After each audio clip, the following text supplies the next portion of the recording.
Bonjour la VOD. Chapitre très court aujourd'hui, chapitre 19, l'expérience, qui est un chapitre de méchant. Le chapitre fait une page, donc on va se retrouver, mais pour pas très longtemps. J'ai oublié d'allumer ma lampe. J'allume ma lampe à l'instant. Et voilà. Donc, chapitre très court, chapitre 19, l'expérience. Le fendoir était ligoté sur la table. Des liquides parcouraient le tube transparent planté dans sa peau et coulaient dans la machine silencieuse placée derrière lui. Tout le superflu était retiré et remplacé par une obscurité fluide, des préparations où se mélangeaient science et sorcellerie. Le visage du fendoir était figé, dénué d'expression. Il avait cessé de se débattre il y avait plus d'une heure. L'effet commençait à se faire sentir. Serpine s'avança dans la lumière et les yeux du fendoir glissèrent vers lui.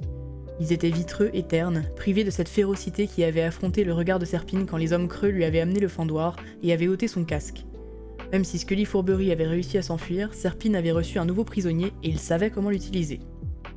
C'était l'heure. Serpine brandit le poignard qu'il tenait à la main pour que le fendoir le voie bien. Aucune réaction. Ni méfiance, ni peur, rien. Cet homme, ce soldat qui toute sa vie avait obéi aveuglément aux autres, allait bientôt pénétrer dans le royaume des morts tout aussi aveuglément. Quelle existence pathétique. Tenant le poignard à deux mains, Serpine le leva au-dessus de sa tête, puis l'abattit. La lame s'enfonça dans la poitrine du fendoir, et il mourut. Serpine retira la lame, l'essuya et mit le poignard de côté. En cas de succès, il faudrait effectuer quelques changements de toute évidence. Des modifications, des améliorations. Le fendoir n'était rien d'autre qu'un test, une expérience. En cas de succès, un petit raffinement s'improviserait. Ce ne serait pas long, 1 heure au maximum. Serpine attendit près du corps, l'entrepôt était silencieux. Il avait dû abandonner le château, mais il s'était préparé à cette éventualité. De plus, cela était provisoire.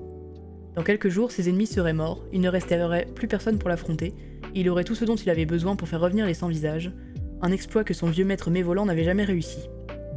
Serpine fronça les sourcils. Était-ce un effet de la lumière ou le fendoir avait-il bougé?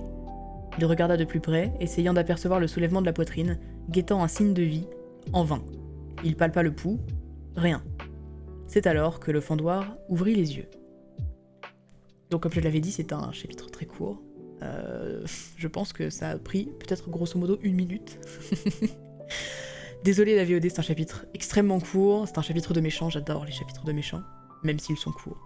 On se retrouvera la semaine prochaine pour un chapitre beaucoup plus long, le chapitre 20 est interminable. À bientôt la VOD.